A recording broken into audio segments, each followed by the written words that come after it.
Shalom, everyone. It is your girl, the messenger with a smile. And shalom means peace. I know a lot of you know that, but some of you may not. And we are continuing in Deuteronomy chapter 14. And it says, "You are the sons of the Lord, your God. You shall not cut yourselves or make any baldness on your foreheads for the dead. For you are a holy people, set apart," is what holy means. And my little thingy is special, so it's okay. All right. For you are a holy people, which means set apart to the Lord your God. And the Lord has chosen you to be a peculiar people to himself, above all the nations on the earth. You shall not eat anything that is abominable to the Lord, and so forbidden by him. These are the beasts which you may eat: the ox, the sheep, and the goat, the hart, the gazelle, and that's HART, the gazelle, the roebuck, the wild goat, the ibex, the antelope, and the mountain sheep, and every beast that parts the hoof and has it divided into two, and brings up and chews the cud among the beasts you may eat. Yet these you shall not eat of: those that chew the cud, or have a hoof split in two, the camel, the hare, the coney. That's kind of funny to me. Because they chew the cud, but divide not the hoof, they are unclean for you. And the swine, because it parts the hoof, but does not chew the cud, it is unclean to you. You shall not eat of their flesh or touch their dead bodies. These you may eat of all that are in the waters. Whatever has fins and scales you may eat. Whatever has not fins and scales you may not eat.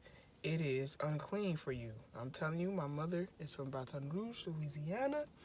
That is tough, because we love some gumbo and some crawfish and some catfish. But it's written, so we do it. We don't do it. We obey. Okay. Verse 11. Of all clean birds you may eat, but these are the ones which you shall not eat: the eagle, the vulture, and the osprey, the buzzard, the kite, and its several species, the raven and all its species, the ostrich, the nighthawk, the seagull, the hawk of any variety, the little owl, the great owl, the horned owl, the pelican, the carrion vulture, and the cormorant, the stork, the heron of any variety, the hoopoe, and the bat. And all flying insects are unclean for you. They shall not be eaten. But of all clean winged things you may eat. You shall not eat of anything that dies of itself.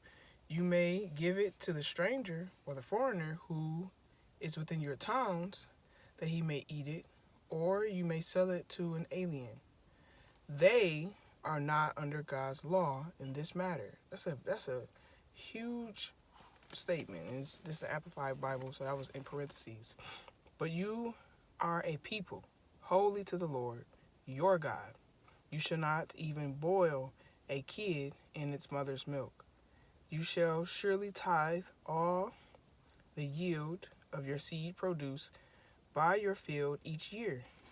You shall eat before the Lord your God in the place in which he will cause his name, which is his presence, to dwell. The tithe, the tenth of your grain, your new wine, your oil, the firstlings of your herd and your flock, that you may learn reverently to fear the Lord your God always. And if the distance is too long for you to carry your tithe, or the place where the Lord your God chooses to set his name, his presence, is too far away for you when the Lord your God has blessed you, then you shall turn it into money and bind up the money in your hand, and you shall go to the place of worship which the Lord your God has chosen, and you may spend that money for whatever your appetite craves, for oxen or sheep or new wine or strong or stronger drink, or whatever you desire. Yes, the Bible just said that you can drink. That's Deuteronomy chapter 14, verse 26. I mention that for a lot of reasons, but most of y'all know. And you shall eat there before the Lord your God, and you shall rejoice, you and your household. You shall not forsake or neglect the Levite. The Levite. The Levite. This is important. God's minister in your towns. For he has been given no share or inheritance with you. At the end of every 3 years, you shall bring forth all the tithe of your increase the same year, and lay it up within your towns. And the Levite, because he has no part or inheritance with you, and the stranger or the temporary resident, and the fatherless and the widow who are in your towns shall come and eat and be satisfied, so that the Lord your God may bless you in all the work of your hands that you do. Some people ask, why? Why do I have to do all of this? He just said. He gives us a lot of reasons. I'm going to go back over them. The last one is so that the Lord your God may bless you in all the work of your hands that you do. The other one is because you are a holy people. This is our identity. If we knew we are holy people, we would act better. That's what I believe. You are a holy people, holy to the Lord your God. You're holy to him. Holy to him. Yep. Again, he said in verse 2, you are a holy people set apart to the Lord your God, and the Lord has chosen you to be a peculiar people. It's another identity point. We are peculiar. Peculiar people to himself above all the nations on the earth.